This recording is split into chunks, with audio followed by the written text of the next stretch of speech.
Sa isang liblib na baryo na napapalibutan ng makakapal na kagubatan, may magkapatid na sina Carding at Nilo.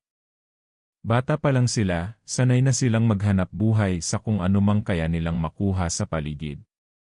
Magkatuwang sila sa pagkalakal ng basura, bote, lata, sirang bakal, at kahit anong pwedeng ibenta sa junk shop sa bayan.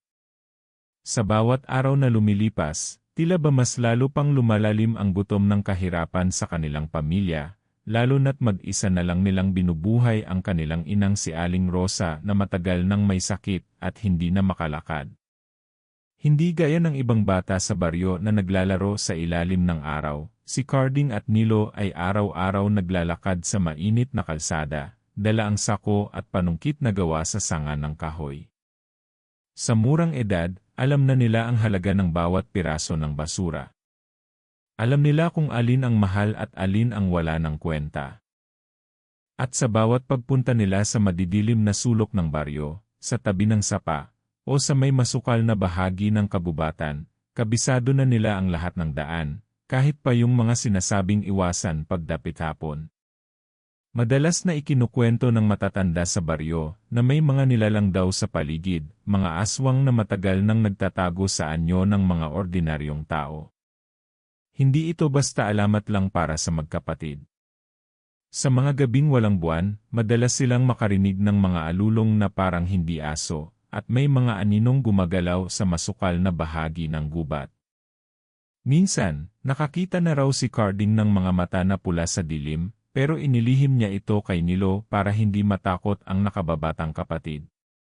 Isang hapon, habang nagkakalakal sila sa may ilog, napansin ni Nilo ang isang lumang sako na animoy bagong itinapon. Mabilis niya itong nilapitan at sinilip ang laman. Halos mapaatras siya sa nakita, mga buto at balat na parang sa hayop, pero may anyo ng daliri ng tao. Napatigil si Carding sa pagtipo ng bote at agad din nilapitan ang kapatid. Nilo, ilayo mo yan, mahigpit na utos ni Carding. Pero sa halip na sumunod, tinuro ni Nilo ang isang bakas ng paa sa putikan. Malalaki ang marka ng paa, at parang hayop pero may anyong parang tao. Mabilis ang pintig ng puso ni Carding habang nililibot ng mata ang paligid. Wala naman silang nakikita, pero ramdam nila na parang may nakatingin sa kanila mula sa kakahuyan. Kuya, may nagmamasid sa tin, mahina ngunit nanginginig ang boses ni Nilo. Hindi na sila nag-aksaya ng oras. Agad nilang isinako ang mga nakuha nilang bote at lata at nagmamadaling umalis papuntang bayan. Habang naglalakad sa pilapil, ramdam ni Carding na parang may sumusunod sa kanila, mabibigat ang yabag, pero walang makitang tao. Pagdating sa bahay, sinalubong sila ng kanilang ina na may matinding lagnat. Nanlalamig ito at hindi halos makapagsalita. Agad silang kumuha ng tubig at pinunasan ang katawan ng ina. Sa gitna ng pag-aalaga, napansin ni Carding ang malalalim na sugat sa braso ng kanilang ina. Parang kagat ng hayop pero mas malalaki. Hindi na siya nagtanong pero alam niya sa sarili kung sino o ano ang may gawa nun. Nang gabing iyon, habang mahimbing ang tulog ni Nilo sa tabi ng kanilang ina, hindi makatulog si Carding. Nililinis niya ang mga nakuha nilang bakal sa harapan ng bahay nang may marinig siyang kaluskos sa likod ng kubo. Dahan-dahan siyang lumapit, tangan ang panungkit na gawa sa matibay na kahoy. Sa liwanag ng naglalagablab na ilawan, aninag niya ang isang nilalang, mataas, payat, at may balat na parang nagnanaknak. Ang mga mata nito'y pula at matalim ang ngipin. Sa takot, napaatras si Carding pero hindi siya makasigaw. Parang napako ang kanyang mga paa. Tila ba may kung anong mahika ang nagpapamanhid sa kanya. Ang nilalang ay lumapit, at sa boses na parang basag na banga, nagsalita ito. Ang inyo'y amin na napuno ng takot ang dibdib ni Carding. Hindi niya alam kung anong gagawin. Sa likod ng kanyang isip, iniisip niya ang kapatid at ang inang may sakit. Kailangan niyang protektahan ang pamilya, pero paano kung siya mismo ay wala nang magawa? Tiningnan niya ang panungkit sa kanyang kamay. Iyon lang ang meron siya. Sa isang iglap, sinubukan niyang ihampas ito sa nilalang, pero napakabilis nitong nakailad. Sa di kalayuan, may narinig siyang mga yabag, papalapit, mabibigat, at marami. Hindi lang pala isa ang nilalang na yon. May kasama pa itong 2 o 3, at ang mas masama, ang mga ito ay mukhang pamilyar. Parang mga mukha ng matatanda sa baryo, pero nabaluktot na at nagbago ang anyo. Ang isa pa nga'y kamukha ni Mang Teban, ang laging lasing at nagkukwento ng kung ano-anong kababalaghan sa tindahan. Napaatras si Carding, pero wala na siyang matakbuhan. Nasa harap ang mga nilalang, at nasa likod naman ang kubo kung saan natutulog ang kanyang ina at kapatid. Ramdam niya ang unti-unting pamamanhid ng kanyang katawan sa takot at lamig ng hangin. Ang gabi tila mas lalong dumilim at ang buwan ay tinakpan ng makapal na ulap. Angkinin mo na ang itinatago mo, bata, muling sambit ng nilalang. Napatingin si Carding sa sako ng mga kalakal. Doon niya napansin, may isang piraso pala silang nakuha kanina na parang piraso ng alahas, isang lumang pendant na may hugis na krus, pero may ukit ng mga simbolo sa paligid. Hindi niya alam kung bakit, pero tila ba iyon ang gustong makuha ng mga nilalang. Dahan-dahan niyang dinukot ang pendant mula sa sako. Sa kanyang palad, mainit ito at parang may sariling tibok. Ang liwanag nito'y kumikislap sa dilim. Sa paghawak niya nito, biglang umatras ang mga nilalang, tila nasasaktan sa liwanag na nanggagaling dito. Ngunit bago pa man siya makagalaw muli, isang matinis na sigaw ang pumunit sa katahimikan ng gabi, boses ng kanyang inang si Aling Rosa. Carding, anak, itapon mo yan. Hindi niya alam kung anong pipiliin. Sasangga ba siya sa nilalang gamit ang pendant na yon o itatapon para sundin ang kanyang ina? At sa mismong sandaling iyon, may malamig na kamay na humawak sa kanyang balikat mula sa dilim. Mabilis ang pintig ng puso ni Carding habang nararamdaman niya ang malamig at tuyong kamay na mahigpit na humawak sa kanyang balikat. Parang biglang naglaho ang lahat ng ingay sa paligid. Tanging tibok ng kanyang dibdib ang naririnig niya, kasabay ng marahang paghinga ng nilalang sa kanyang likuran. Mabigat ang hangin at tila ba bumagal ang bawat segundo. Dahan-dahan niyang nilingon ang likod, at doon niya nakita ang isang matandang babae, payat, kupas ang balat, at ang buhok ay puting-puti na tila pinutikan. Ang mga mata nito'y puro itim, wala ng puti. Wala itong ngipin, pero ang labi mapula at basang-basa na parang kakagaling lang sa pagkain ng sariwang karne. Sakin na yan, iha, garalgal na sabi ng matanda, sabay nguso sa pendant na nasa palad ni Carding. Halos mapahigpit ang hawak ni Carding sa maliit na pendant, ramdam niya ang mainit na siklab ng bagay na yon. Sa di kalayuan, ang 3 nilalang na kanina'y dahan-dahang lumalapit ay biglang umatras, tila natatakot sa matanda. Parang may hindi sila pagkakasundo. Ang matanda, mukhang mas malakas o mas mataas ang katungkulan kaysa sa kanila. Muling umalinggaw ang boses ng kanyang inang si Aling Rosa mula sa loob ng kubo. Anak, huwag mong ibigay yan kahit ano nang mangyari. Sa loob ng murang isipan ni Carding, naguguluhan siya. Hindi niya alam kung ano bang meron sa pendant na yon at bakit gustong-gusto ng mga nilalang na ito. Ang pendant ay mukhang lumana at may ukit na mga hindi niya maintindihan. Minsan, narinig niya si Mang Teban na nagsabi sa kanila habang nagkukwento sa tindahan na may mga bagay daw na may kapangyarihang kayang magtaboy ng masama. Mga anting-anting na matagal nang itinatago ng matatanda noong unang panahon para protektahan ang mga pamilya nila laban sa mga aswang. Biglang bumalik sa alaala ni Carding ang isang gabi noon. Halos 2 taon na ang nakalilipas. Bata pa siya noon, pero malinaw sa kanyang alaala kung paano biglang naglaho ang 3 bata sa baryo. Hanggang ngayon, hindi pa rin natatagpuan ang katawan ng mga ito. Sabi ng matatanda, kinain na daw ng mga nilalang na nagtatago sa gubat. May ilan ding nagkwento noon na may nakita raw silang matandang babae na palaging naglalakad sa dilim, bitbit ang isang sako at laging nasa malalayong sulok ng baryo.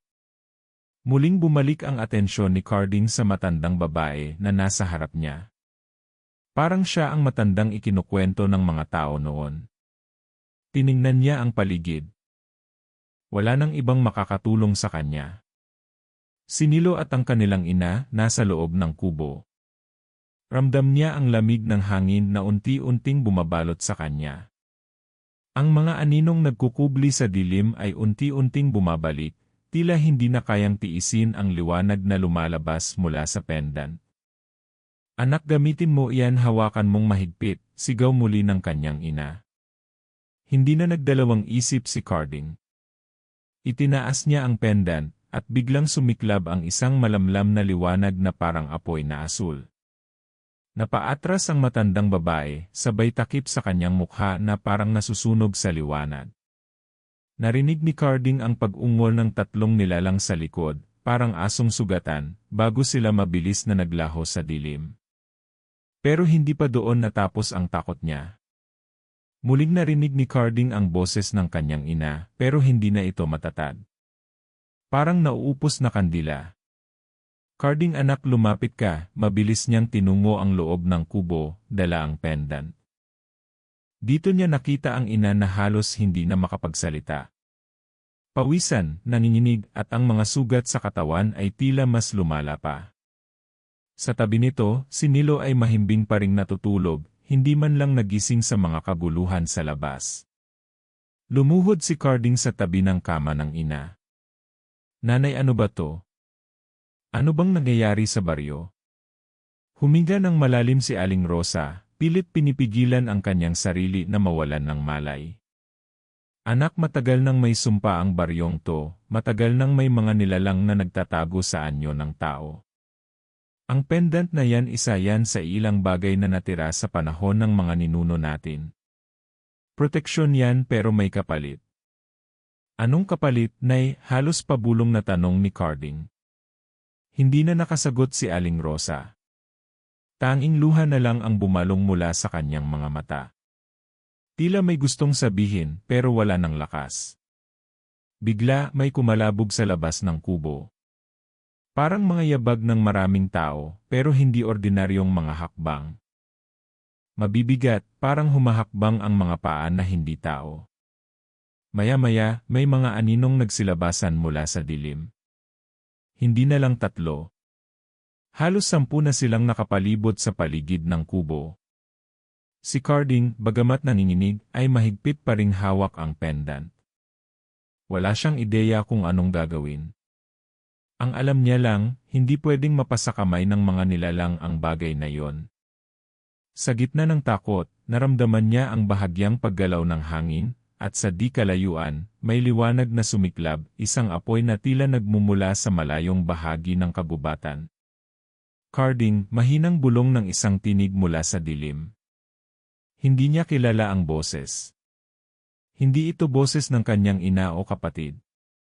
Isang boses ng lalaki, malalim at malungkot. Parang matagal nang hindi nagsalita. Nang lingunin niya, isang matandang lalaki ang nakatayo sa labas ng kubo. Puting-puti ang buhok at balbas, at may dala itong tungkod na may palawit na anting-anting. Sumunod ka kung gusto mong mabuhay kayong 3. Nag-aalangan si Carding. Hindi niya alam kung pagkakatiwalaan ang matandang ito.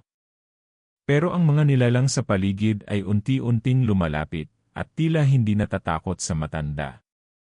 Bilis, bata! Hawakan mo ang pendant at huwag kang bibitaw, sigaw ng matanda. Dala ng takot at desperasyon, nilapitan ni Carding si Nilo at ginising ito. Nilo, gising! Kailangan nating umalis. Dahan-dahan itong iminulat ang mga mata, naguguluhan. Tinulungan niya itong tumayo at saka isinaklay sa balikat. Nanay natin, Carding, sabi ni Nilo. Alam ni Carding na hindi na nila kayang dalhin pa ang ina. Hindi pa niya nasasabi sa kapatid, pero nararamdaman niya hindi na ito aabot. Ang tanging magagawa niya ay ipangako sa sarili na babalik siya. Babalikan niya ang ina at tatapusin ang sumpa sa baryo. Sa huling sulyap niya sa kanyang ina, nakita niyang bahagya itong ngumiti, parang nagsasabi ng lumaban ka. Kasunod nito, mabilis silang lumabas ng kubo at tumakbo papunta sa direksyon ng matandang lalaki. Sa bawat hakbang, ramdam ni Carding ang init ng pendant sa kanyang palad. Sa bawat hakbang palapit sa kabubatan, ang mga nilalang sa likod nila ay sumusunod, mga mata nilang pula ang nagliliwanag sa dilim. At doon sa gitna ng madilim na kagubatan, may isang matandang bahay na bato, natatakpan ng mga baging at puno. Doon dinala ng matanda sina Carding at Nilo. Sa pagpasok nila, tila bumigat ang hangin, at isang malamig na hangin ang sumalubong sa kanila. Simula pa lang ito, bata, sabi ng matanda, sabay sara ng pinto. At sa labas, unti-unting lumalapit ang mga nilalang, gutom, galit, at naggangalit ang mga ngipin. Sa loob ng lumang bahay na bato, ramdam ni Carding ang malamig na simoy ng hangin na tila bumabalot sa kanilang katawan. Ang mga dingding ay puno ng lumang ukit at mga simbolo na hindi niya maintindihan. Sa gilid ng silid, may lumang altar na may nakapatong na palaspas, tuyo na at may lumang kandilang natutunaw pa rin. Ang ilaw mula sa isang maliit na lampara ang tanging nagbibigay liwanag sa buong lugar, habang sa labas, naririnig pa rin nila ang mga pag-ungol at mga yabag ng mga nilalang na unti-unting lumalapit. Ang matandang lalaki na nagligtas sa kanila ay tumayo sa gitna ng silid, hawak pa rin ang kanyang tungkod na may nakakabit na anting-anting. Ang mukha nito'y seryoso, mapungay ang mga mata pero punong-puno ng bigat at lungkot. Ako si Apo Banoy, sabi nito, basag ang boses at tila matagal nang hindi gumagamit ng pangalan.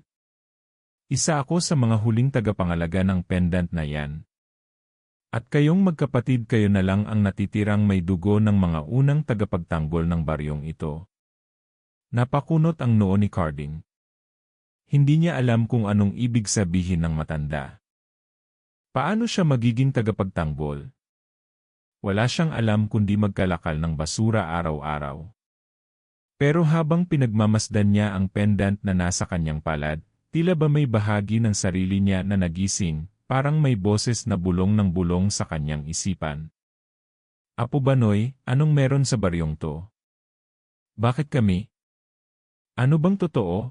Usisa ni Carding habang mahigpit pa rin ang yakap kay Nilo, na tahimik lang at halos hindi makapagsalita sa sobrang takot. Muling tumikhim si Apo Banoy. Ang baryong to, matagal nang pinamumugaran ng mga nilalang na hindi kailanman lubusang nawala. Noon pa mang panahon ng mga Kastila, may mga grupo na ng mga aswang at maligno ang nagtatago rito. Ang pendant na yan isa sa ilang bagay na kayang pumigil sa kanila. Kaya nilang mag-iba ng anyo, kaya nilang magkunwaring tao. Hindi mo alam kung sino sa mga kasama mo sa baryo ang totoo o alin sa kanila ang matagal ng hindi tao. Habang nagsasalita ang matanda, biglang pumasok sa isipan ni Carding ang mga pamilyar na mukha sa baryo. Si Aling Meding na laging nag-aalok ng matamis na kakanin, si Mang Lando na walang palya kung magbantay ng poso, at ang matandang si Mang Teban na palaging lasing pero palaging gising sa hating gabi. Naalala niya ang mga pagkakataon kung kailan nagkukwento ang matatanda tungkol sa mga biglaang pagkawala ng mga bata o hayop, mga kwento na pilit nilang ginagawang biro pero alam niyang totoo. Anong gusto nila sa amin? Sa pendant, tanong ni Carding. Ang pendant ang nagsisilbing selyo. Kapag napasa kamay nila yan, mawawala ang huling hadlang na pumipigil sa kanila para sakupin ang buong baryo. Kaya nilang maghasik ng lagim at hindi lang rito. Hanggang sa bayan, hanggang sa buong bayan ng San Isidro. Lahat ng mapapatay nila, gagawin nilang tulad nila, paliwanag ni Apo Banoy. Pero bakit kami? Bakit ang pamilya namin? Halos pabulong na tanong ni Carding. Dito napatigil si Apo Banoy. Bumuntong hininga, saka muling tumingin kay Carding. Ang lola mo, si Luningning, siya ang huling babaeng nagmamay-ari ng pendant na yan. Napatay siya 30 taon na ang nakalilipas. Pero bago siya tuluyang nilamon ng mga aswang, naipamana niya yan sa nanay mo.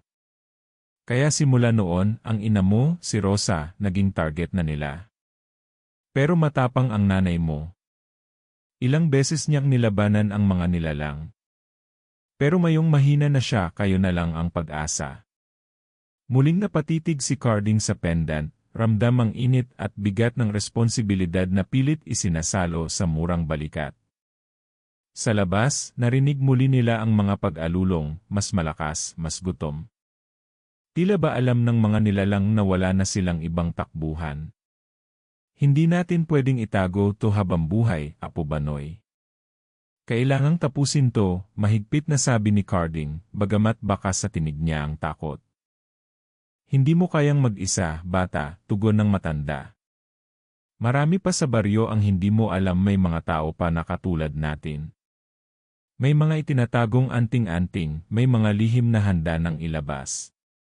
Habang nag-uusap sila, biglang bumukas ang isa sa mga lumang bintana ng bahay. Isang maliit na babae, nasa edad mga 8 o 9, ang biglang pumasok. Magulo ang buhok pero matalim ang tingin. Nagtaka si Carding kung bakit hindi siya tinablan ng takot. Ako si Teresa, sabi ng bata. Isa akong anak ng tagabantay din, dati patay na sila. Pero sinanay akong hanapin ang pendant pag oras na. Nahanap ko kayo.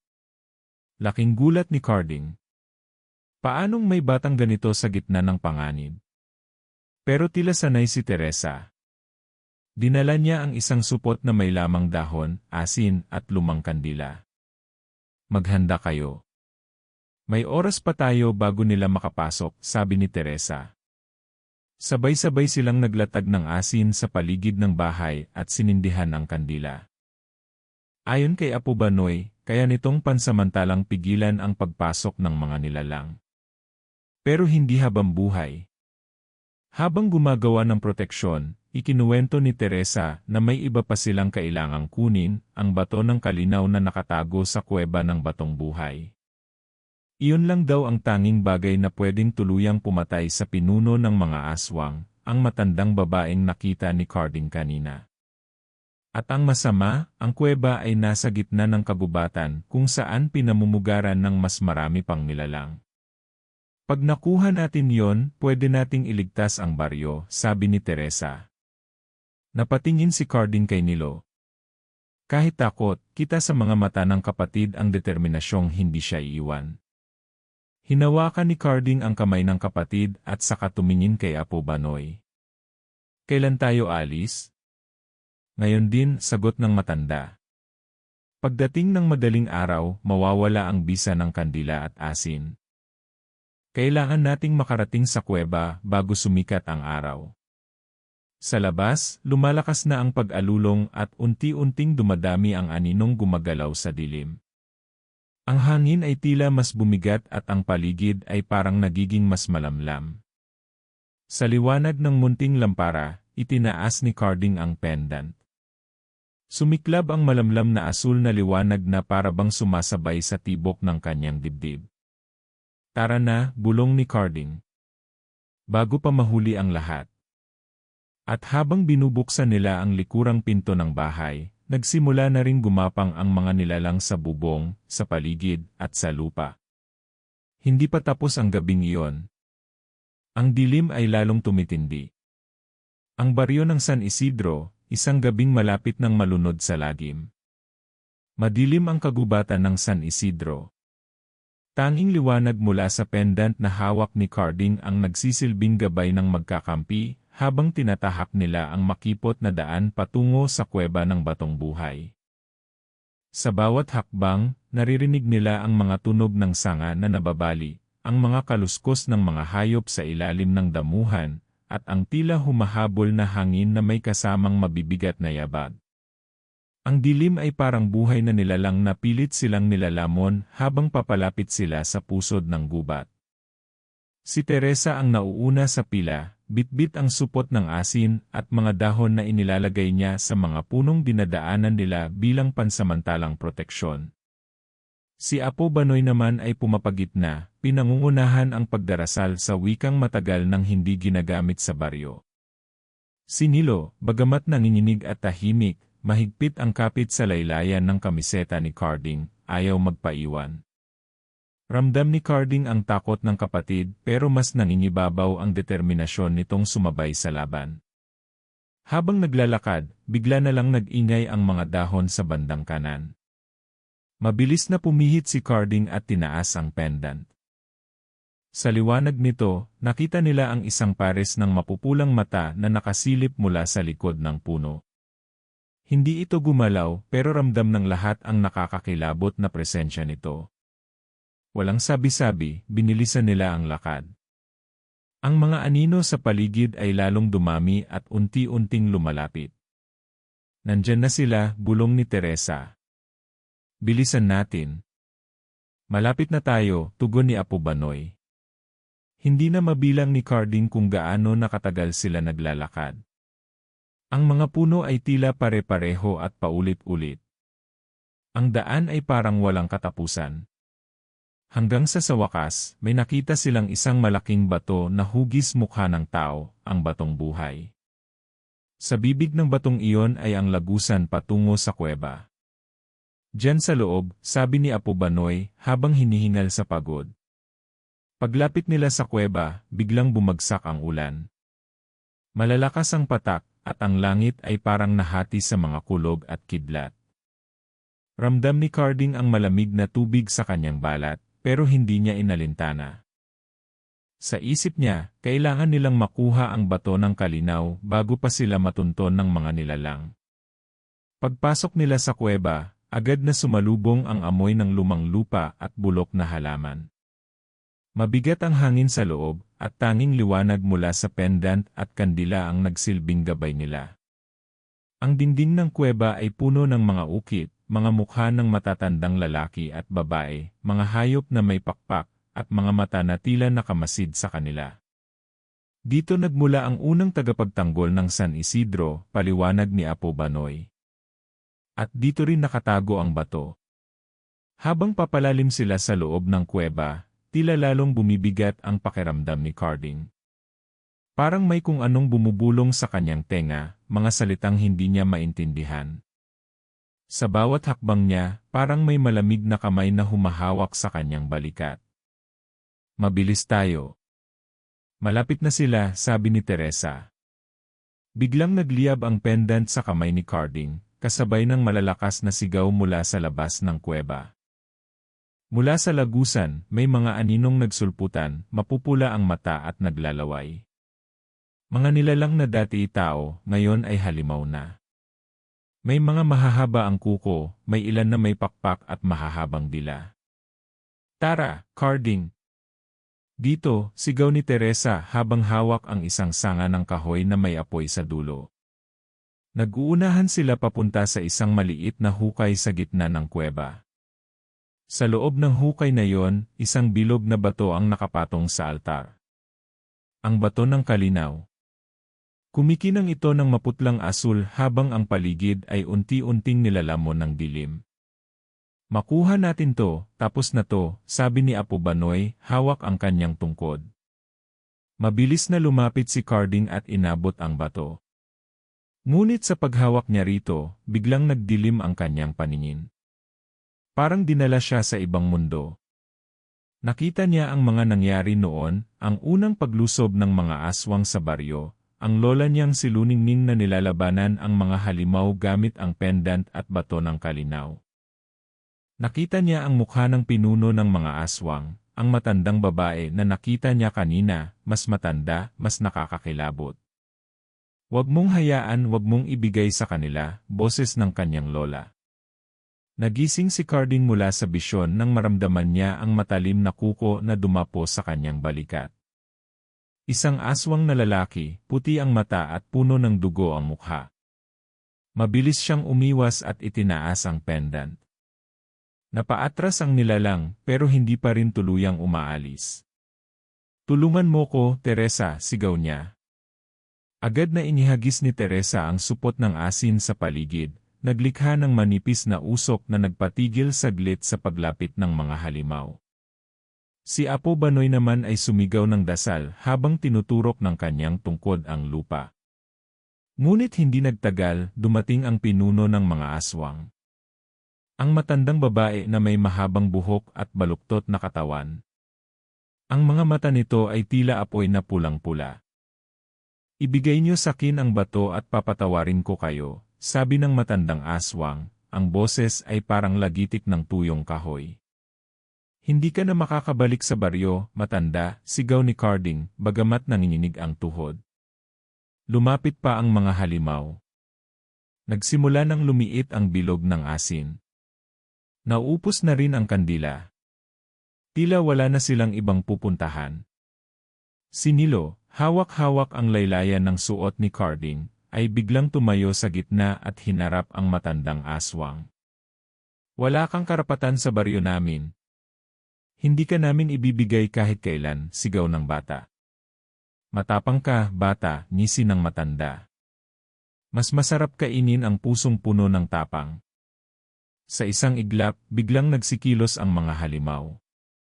Tumalo ng ilan habang ang matanda ay naglakad palapit. Si Carding, kahit takot, ay itinaas ang bato ng kalinaw at pendant sabay. Isang liwanag ang sumabog mula sa kanilang pinagsamang liwanag. Saglit na napaatras ang mga nilalang. Ngunit mabilis itong nawala. Kita sa mga mata ng matanda ang galit. Walang makapipigil sa akin ngayon, hiyaw ng matandang aswang. Ngayon lang naramdaman ni Carding ang ganitong uri ng takot.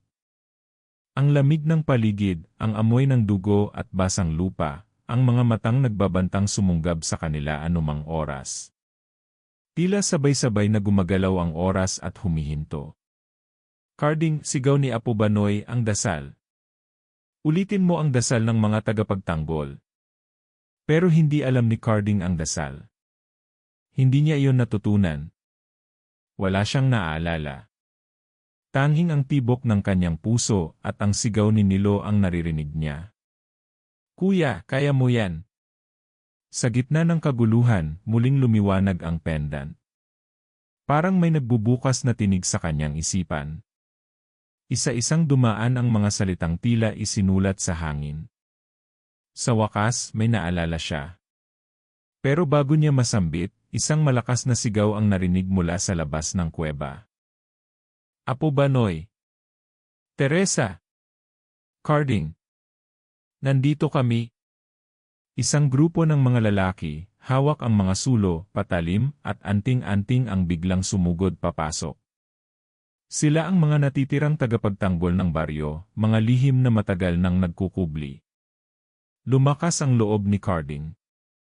Humigpit ang kapit niya sa bato at pendant. Ngayon na ang huling laban. Ngayon magtatapos ang gabi ng lagim sa San Isidro o tuluyang malulunod ang baryo sa dilim. Kahit na dumating ang mga tagapagtanggol ng baryo, hindi pa rin nagpatinag ang matandang aswang. Sa halip, lalo itong nagalit at biglang nagbago ang anyo.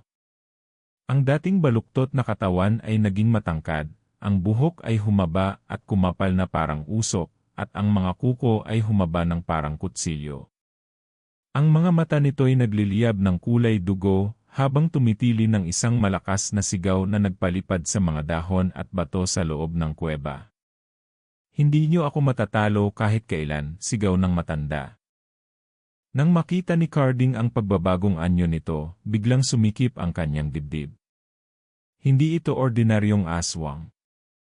Isa pala itong lakan ng mga nilalang, ang pinakamakapangyarihan sa lahat. Isa itong tinatawag sa alamat ng San Isidro na hukluban, ang halimaw na kayang magbago ng anyo, magpagaling, o pumatay sa isang sulyap lang. Mula noon, akala ng mga matatanday kwento lang iyon para takutin ang mga bata, pero ngayon, nasa harapan na nila ang isa sa mga pinakamatandang nilalang ng dilim. Habang naglalaban ang mga tagapagtanggol at mga aswang sa bungad ng kuweba, si Carding, Teresa, Nilo, at Apo Banoy ay naipit sa gitna. Ang pendant ni Carding ay unti-unti nang nauupos ang liwanag. Ang bato ng kalinaw ay nanginginig na sa kanyang kamay, tila may gustong sabihin, pero hindi pa rin niya lubos na maintindihan ang mensahe. Apo Banoy, paano kung hindi natin kaya? Tanong ni Carding, nanginginig ang tinig. Walang hindi kaya kung magkakasama tayo, sagot ni Apo Banoy, bagamat baka sa mukha nito ang pag-aalala. Biglang nagsalita si Teresa. Hindi ba't may sinabi kang pangalawang tagapangalaga ng bato? Na hindi lang isa ang may kakayahang gamitin yan? Tumango si Apo Banoy at napatingin kay Nilo. Siya, mahina nitong sambit. Nanlaki ang mga mata ni Carding. Si Nilo. Paano? Iyan ang hindi ko nasabi kanina. Si Nilo siya ang pinuno ng susunod na salinlahi ng mga tagapagtanggol. Nakita ko na yan mula pa nung bata pa siya. Kaya siya hindi kinukuha ng mga aswang dahil may basbas siya ng kalinisan ng loob. Siya ang kayang magpalakas sa bato ng kalinaw, paliwanag ni Apo Banoy. Napahawak si Carding sa balikat ng kanyang kapatid. Kahit bata pa ito, baka sa mukha ang tapang na ngayon lang niya nakita. Kaya mo to, Nilo, sabi niya. Pero bago pa man maisagawa ang plano, biglang gumalaw ang lupa. May pumutok na bato sa likod ng kuweba, at mula roon ay lumabas ang isang nilalang na mas malaki at mas nakakatakot pa kaysa sa hukluban. Isa itong dambuhalang aswang na may itim na balat, mahahabang sungay, at mga mata na kulay berde na parang apoy. Tumigil sa pagkilos ang lahat. Maging ang hukluban ay napaatras. Anak, ikaw ba ang nagising sa akin? Boses ng nilalang, malalim at parang sabay-sabay na nagmumula sa libo-libong kaluluwa. Ako ang iyong ina, ama, sagot ng hukluban. Tulungan mo akong wakasan ang lahi ng mga mortal na ito. Dito na lamang ng lahat ang matagal nang tinatago ng San Isidro. Hindi lang basta aswang ang hukluban, anak pala ito ng pinakapinuno ng lahat ng nilalang ng dilim, ang tinatawag sa alamat na Panginoon ng Kadiliman, na minsan nang sinelyuhan ng mga unang tagapagtanggol sa kuweba noong unang panahon. Walang makapipigil sa amin ngayon. Buo na ang panahon ng dilim, bulong ng hukluban. Nang makita ito ni Carding, lalo siyang nanginig. Pero sa kabila ng takot, humigpit ang kapit niya kay Nilo at sa bato ng kalinaw. Kuya, kaya natin to, ako ang magpapalakas ng bato, bulong ni Nilo. Hindi alam ni Carding kung saan nang gagaling ang tapang ng bata. Pero ang pendant ay biglang lumiwanag, at tila sumang-ayon sa kapangyarihan ng kapatid niya. Isang bugso ng liwanag ang bumalot kay Nilo, at ang bato ng kalinaw ay nagsimulang magbago ng anyo. Mula sa simpleng bilog na bato, naging malakristal itong may ukit ng araw at buwan. Carding, ilagay mo sa gitna ng altar, sigaw ni Apo Banoy.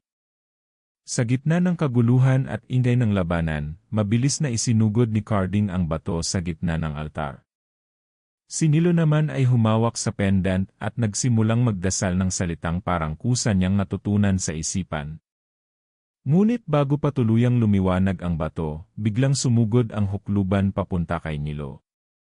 Mabilis si Teresa, ngunit huli ang kilos. Nakita ni Carding ang matalim na kuko ng matanda na papalapit sa kanyang kapatid. Hindi, sigaw ni Carding. Sa isang iglap, isang lalaki ang biglang lumitaw mula sa anino. Mabilis na tumalon at hinarang ang kamay ng hukluban. Tumilapon ang matanda sa lakas ng salubong. Lahat ay natigilan. Nang tumayo ang lalaki, nakita ni Carding ang isang pamilyar na mukha, si Mang Gusting, ang dating nawawalang ama nila. Pa, bulong ni Carding, halos hindi makapaniwala. Matagal ko nang alam ang laban na to, akala ko kaya kong iwasan pero oras na para tapusin natin ang sumpa ng lahi natin. Sabi ni Mang Gusting, habang hawak ang sariling pendant na kapareho ng kay Carding. Lalong nagulo ang isip ni Carding. Paano naging tagapagtanggol ang kanilang ama? Bakit ngayon lang ito lumitaw? At anong sumpa ang sinasabi niya? Nilo, anak, ikaw ang susi, sabi ng kanilang ama. Pero kailangan natin tapusin ang isa pang lihim. Lumapit si Mang Gusting kay Apo Banoy. Apo, panahon na. Tumango si Apo Banoy at inilabas mula sa loob ng damit ang isang maliit na kahon na gawa sa bakal. Binuksan niya ito at mula roon ay lumabas ang isang alon ng malamig na hangin at liwanag. Sa loob ng kahon ay ang kaluluwa ng matandang tagapagtanggol na minsan nang lumaban sa Panginoon ng kadiliman. Ang kaluluwang ito ang magsisilbing selyo. Pero kailangan ang dugo ng lahing nagmula sa kanya para ganap na isara ang lagusan, paliwanag ni Mang Gusting. Napakunot no si Carding. Sino ang lahing yon? Ang lahi natin, anak.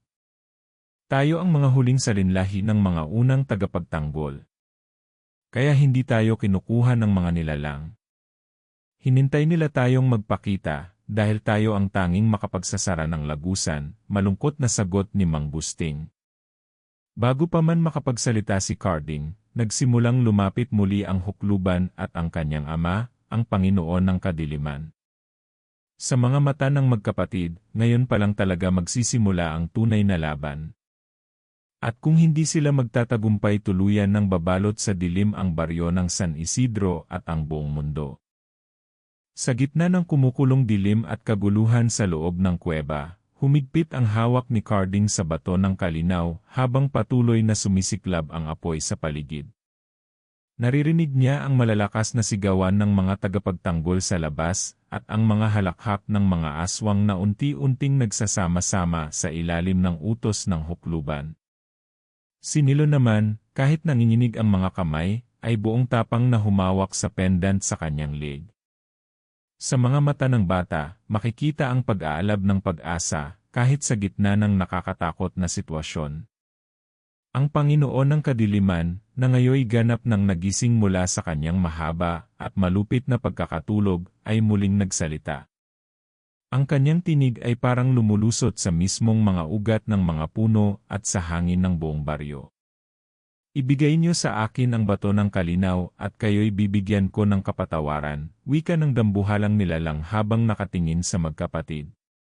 Ngunit hindi na tinag si Carding. Tumayo siya sa harap ng kanyang kapatid at ng kanyang ama, hawak ang bato na ngayon ay kumikislap ng bughaw at puting liwanag. Ramdam niya ang bigat ng responsibilidad, hindi lang para sa kanilang pamilya, kundi para sa buong baryo at sa kinabukasan ng mga susunod pang henerasyon. Hindi mo kami kayang kontrolin. Hindi mo na kaya ang baryong to, sigaw ni Carding, nangingibabaw ang boses sa ingay ng paligid. Biglang nagpakawala ng matinding alon ng itim na enerhiya ang Panginoon ng kadiliman, dahilan para magliparan ang mga bato at masira ang ilang bahagi ng kuweba. Tumilapon sina Teresa at Apo Banoy, pero mabilis silang bumangon. Si Nilo, sa kabila ng takot, ay nanatili sa tabi ng kanyang kuya. Dito niya tuluyang naintindihan ang sinabi ni Mang Gusting na siya ang susi para magbigay ng kapangyarihan sa bato ng kalinaw. Kuya, hawakan mo ako, sabi ni Nilo habang pinipilit ang sarili na lumapit. Magkahawak ang kamay ng magkapatid at biglang nagliwanag ang bato. Ang pendant ni Nilo ay nagbuga ng liwanag na parang apoy na kulay bughaw, sabay na pumasok sa bato. Sa isang iglap, pumutok ang matinding liwanag na nagpagimbal maging sa Panginoon ng kadiliman at sa hukluban. Impossible! Paano nyo, naputol ang sigaw ng hukluban nang balutin siya ng liwanag? Nagsimulang mabasag ang anyo ng hukluban, at kitang-kita ni Carding ang pagbabalik ng matanda sa dati nitong anyo, isang payat at matandang babae na puno ng sugat at pasa. Sa huling sandali, tumingin ito kay Mang Gusting. Ako ang huling anak mo, bakit mo ko itinakwil, mahina nitong sabi.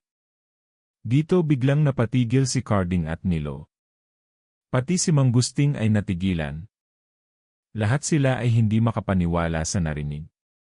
Ako ang panganay mong anak, na iniwan mo sa dilim, bulong ng hukluban bago tuluyang naging abo. Nagulat si Carding. Paano nangyari ito? May kapatid pala sila na hindi nila nakilala, at ito pala ang hukluban na sumira sa kanilang baryo, at halos pumatay sa kanila. Patotoo ba yon? Nanginginig na tanong ni Carding. Tumango si Mang Gusting, bakas ang matinding lungkot sa kanyang mukha. Bata pa kami ng ina nyo, nadala ako sa kadiliman.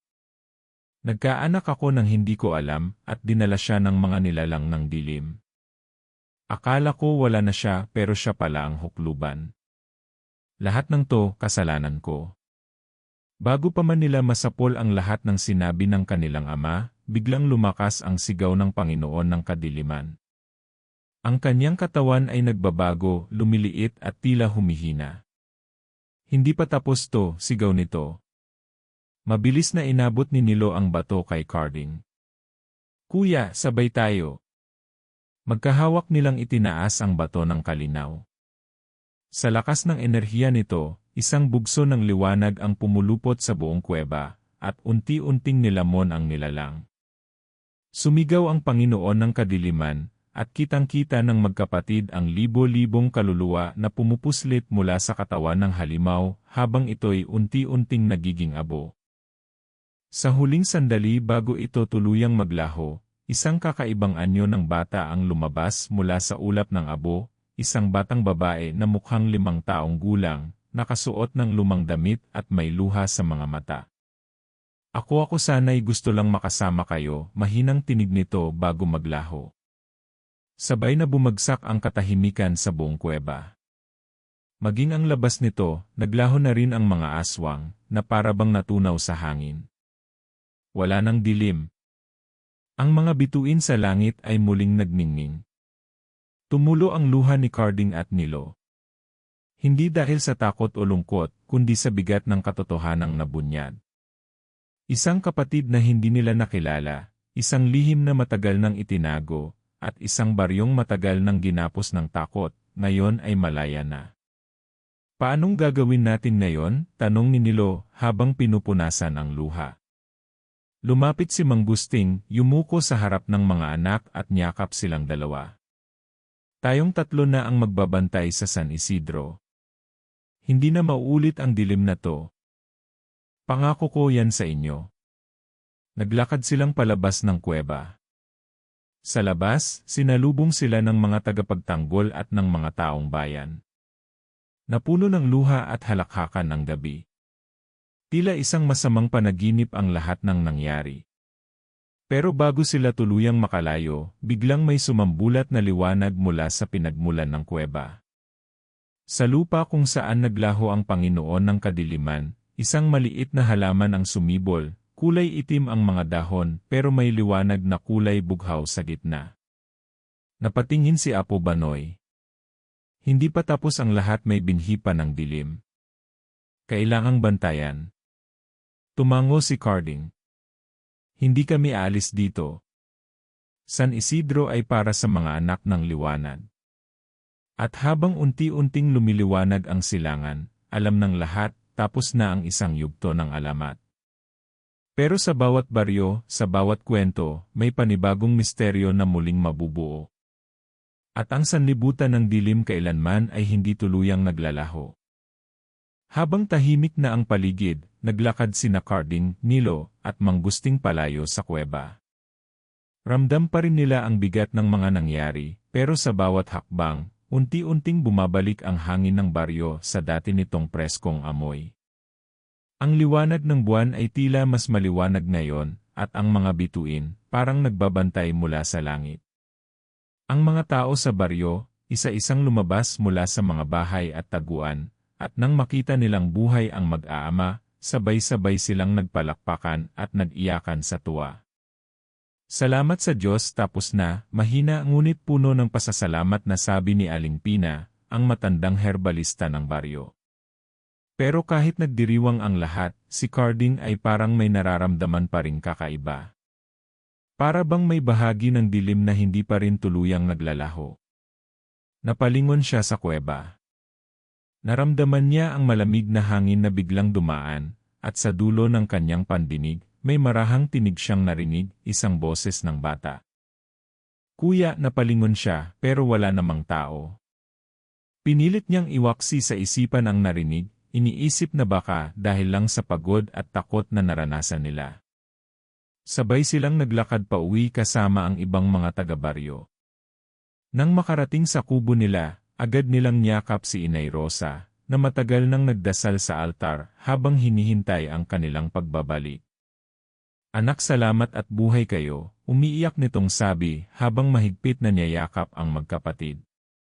Nagpahinga ang mag-aama, pero kinaumagahan, napansin ng buong baryo na tila nagbago ang simoy ng hangin. Ang mga ibon na dati bihira na nagsibalikan. Ang mga punong natutuyot, nagsimulang bumalik ang luntiang kulay. Parang may bagong simula sa San Isidro.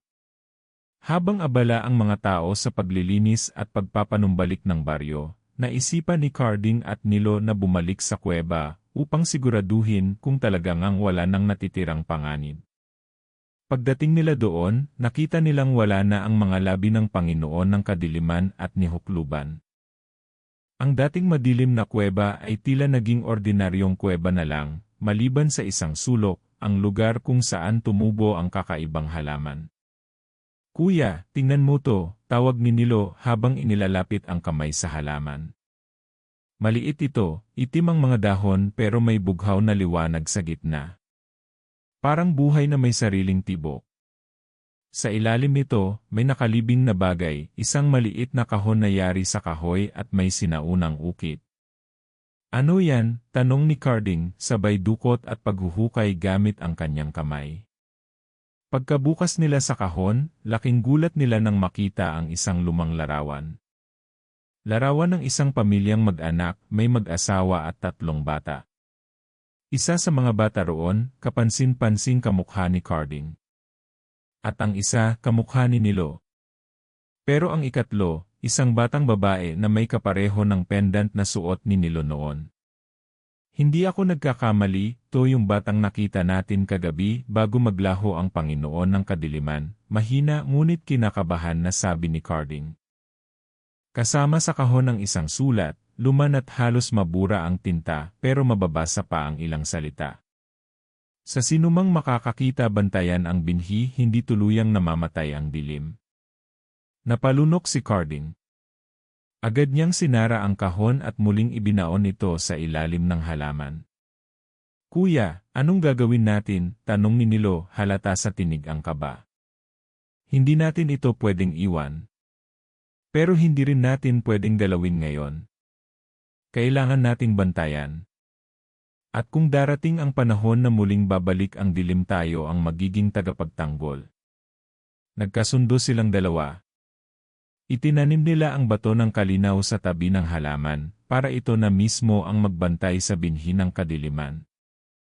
Bago sila umalis, sabay silang nanalangin sa puntod ng kanilang mga ninuno na nandoon din sa kuweba. Pagbalik nila sa baryo, binalita nila ang nakita kina Mang Gusting at sa iba pang matatanda. Nagkasundo silang itago ang sikreto.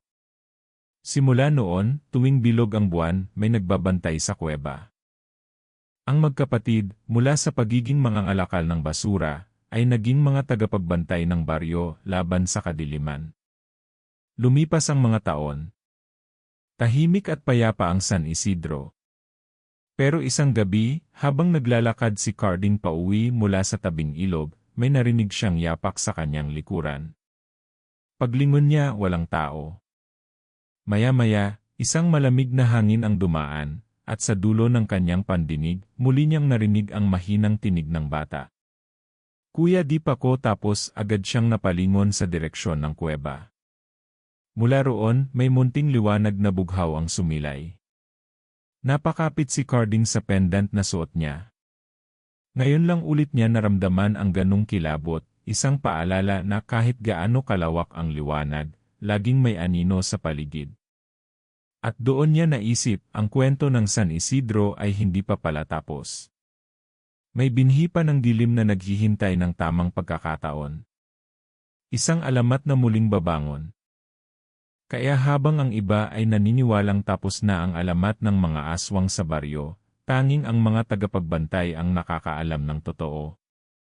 Sa bawat sulyap sa buwan, sa bawat ihip ng malamig na hangin, at sa bawat mahiwagang tinig sa dilim, alam nilang may naghihintay. May paparating. At habang naglalakad si Carding pauwi, hindi niya maiwasang mapangiti, sabay bulong sa hangin. "Kahit kailan hindi ka namin pababayaan." Kinabukasan, habang naglalakad ang magkapatid na sina Carding at Nilo sa tabi ng palayan, ramdam nila ang pagbabago sa paligid. Ang dating madilim at malamig na simoy ng hangin ay napalitan na ng banayad na ihip na may dalang bango ng mga bulaklak at bagong sibol na damo. Ang mga ibon, muling nagsibalikan sa kanilang mga pugad sa puno, at ang mga taong baryo ay nagsimula ng bumalik sa kanilang normal na gawain. Hindi na muling nakita ang mga aswang, at ang takot na matagal na nilang pasan, unti-unting napalitan ng pag-asa. Si Carding, na dati abala sa pangangalakal ng basura, ngayon ay mas aktibo na sa pagtulong sa baryo. Siya ang nangunguna sa mga pagkukumpuni ng bahay, pag-aayos ng bakod, at paglilinis ng ilog. Si Nilo naman, sa kabila ng kanyang murang edad, ay tinuruan ni Mang Gusting ng mga sinaunang kaalaman mula sa paggawa ng anting-anting, pagbasa ng mga lumang kasulatan, hanggang sa pagbabantay sa kuweba kung saan nakatanim ang binhi ng dilim. Hindi na sila kailanman nagbalik sa dating takot na nagkukubli sa dilim. Isang gabi, nagtipon-tipon ang mga matatanda ng baryo sa ilalim ng malaking punong balete sa gitna ng plaza. Niyaya nila sina Carding, Nilo, at Mang Gusting para pormal na pasalamatan sa lahat ng kanilang ginawa. Nagsindi ng ilaw ang mga bata, naglatag ng pagkain, at nagsimulang magkwento si Apo Banoy. Mga apo, panimula niya habang hawak ang kanyang tungkod, ang ating baryo ay matagal nang binabantayan ng liwanag at dilim. Sa bawat henerasyon, may pipiliin ang tadhana para maging tagapagbantay. Ngayon, malinaw na ang mga tagapagbantay ng San Isidro ay sina Carding at Nilo. Nagpalakpakan ang lahat. Maging si Aling Pina, na matagal nang takot lumabas kapag dilim, ay lumapit at yumakap kay Nilo. Ramdam ng magkapatid ang init ng komunidad, isang bagay na dati tila imposibleng maramdaman sa baryong kinulong ng takot. Doon na rin nilinaw ni Mang Gusting ang lahat ng lihim na matagal niyang itinago. Ikinuwento niya ang tungkol sa kanyang panganay na anak na si Lucia, ang hukluban na naging alipin ng dilim. Ipinaliwanag niya kung paanong nagkamali siya noong kabataan niya, at kung paano iyon nagbunga ng sumpa sa kanilang lahi. Naging mabigat man ang katotohanan iyon, tinanggap iyon ng buong baryo, dahil nakita nila kung paano pinagsikapan ng mag-aama na itama ang pagkakamali. Hindi ko maibabalik ang nakaraan, wika ni Mang Gusting, pero makakasiguro kayo, gagawin ko ang lahat para protektahan ang kinabukasan ng San Isidro. Lumipas ang mga linggo, at unti-unting bumalik sa tahimik na buhay ang baryo. Muling nagkaroon ng piyesta, palarong bayan, at sabayang dasal tuwing gabi. Si Carding at Nilo, kahit abala sa pagiging tagapagbantay, ay bumalik din sa simpleng pangangalakal ng basura at pagtulong sa mga kababaryo. Para sa kanila, mahalaga pa ring mamuhay ng normal, kahit alam nilang may bahagi ng dilim na kailanman ay mananatili. Isang hapon habang nag-aayos ng bakod si Carding, nilapitan siya ni Nilo at inabot ang isang sulat na tila inihulog ng hangin mula sa kung saan.